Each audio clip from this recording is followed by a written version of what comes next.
दोस्तों अक्सर आपने देखा होगा कि कभी कभी बिना वजह उदासी महसूस होती है।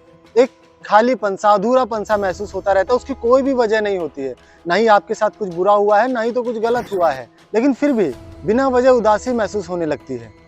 तो दोस्तों आज हम जानने वाले हैं कि आखिर इसका क्या कारण है और इसका इलाज क्या है।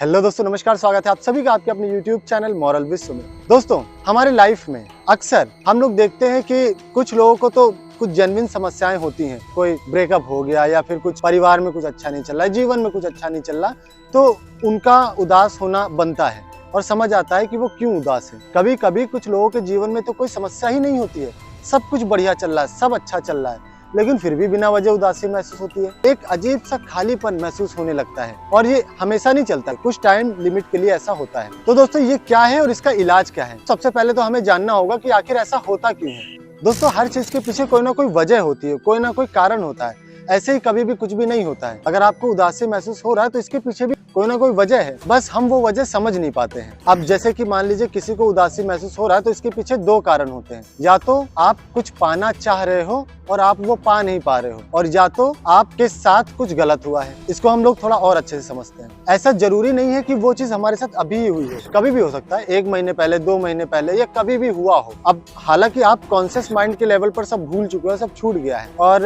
अब वो सारी बातें आपको वैल्यू नहीं कर रही है, लेकिन कहीं ना कहीं वो चीजें हमारे सब कॉन्शियस माइंड में, हमारी चेतना में पड़ी हुई हैं। इस वजह से क्या होता है कि वही जो उदासी है वो कभी कभी रिफ्लेक्ट होती है, बाहर आती है। अब हमें उस समय तो वजह नहीं समझ में आती क्योंकि वो चीजें अभी कॉन्शियसनेस में नहीं है, लेकिन वो जो भावना है, वो जो फीलिंग है, वो पॉपअप होती रहती है हमारी कॉन्शियस माइंड में, जिस वजह से हमें उदासी महसूस होता है। दूसरा, हम कुछ पाना चाह रहे हैं, हम गाड़ी लेना चाहते हैं, बंगला लेना चाहते हैं, बैंक बैलेंस अच्छा करना चाहते हैं या कोई जॉब पाना चाहते हैं, तो वो चीज हमें अगर नहीं मिल रही है या हमें कई बार हताश या उदास होना पड़ा है, तो फिलहाल के तौर पर, जैसे मान लीजिए आज हमने इस बारे में नहीं सोचा, लेकिन ये विचार कल चले थे, तो कल के कारण वो चीजें जो सबकॉन्शियस माइंड में बैठी हैं, वो जो उदासी है वो पॉपअप होती है। वो जो खालीपन, वो अधूरापन, इसी वजह हमें महसूस होता है।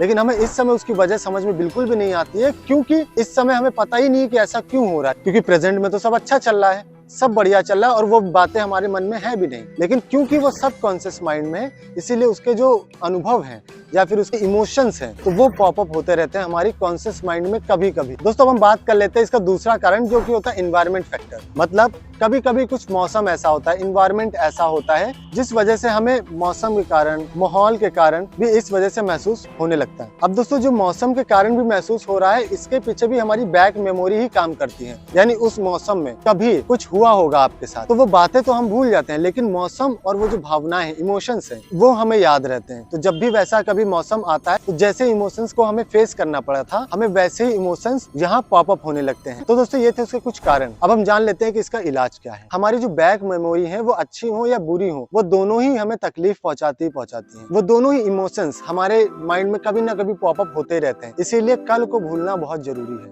मतलब आज जो हमारे साथ चल रहा है उसके साथ आप बहुत ज्यादा जुड़ो मत। मतलब आप आज को लेकर बहुत ज्यादा इमोशनल ना हो, हर एक चीज को लेकर, हर एक चीज से बहुत ज्यादा अटैच्ड ना हो इमोशनल तौर पर। तो जब हम ऐसा करते हैं तो हमारा ये जो आज जो कल बन जाएगा, मतलब हम फ्यूचर में, तो वो चीजें फिर हमारे मन में इतना गहरा अनुभव छोड़ती ही नहीं। इस वजह से हमें वो चीजें कम महसूस होने लगेंगी। दूसरा, आप किसी के साथ भी अटैच हो रहे हो तो ठीक है, रिलेशनशिप है, चाहे वो कैसे भी हो, कुछ भी हो, लेकिन आप इतना ज्यादा अटैच मत हो जाओ किसी भी रिलेशनशिप पे जो वो आपको फ्यूचर में तकलीफ देने लगे। अब तीसरा, दोस्तों आप डेली रेगुलर बेसिस पे प्राणायाम और मेडिटेशन जरूर करें। जब हम ऐसा करने लगते हैं तो हमारे जो माइंड के केमिकल्स हैं वो बैलेंस होते हैं और इससे हमारी कॉन्शियसनेस बढ़ती है, हमारी जो तामसिक जो विचार हैं वो कम होने लगते हैं। इस वजह से हमारे जीवन में एक हैप्पीनेस आ जाती है, एक आनंद आने लगता है और हमारे मन में कोई भी इमोशंस इस तरीके से पॉपअप नहीं होते हैं। तो इससे हम प्रेजेंट में रहते हैं और एक बैलेंस जीवन जीते हैं, और हमारा जो भूत है, यानी कि जो बीत चुका है, वो हम पर प्रभाव नहीं डाल पाता है। तो दोस्तों आई होप ये बात आपको बहुत ही अच्छे से समझ में आई होगी। अगर आपको कोई सवाल है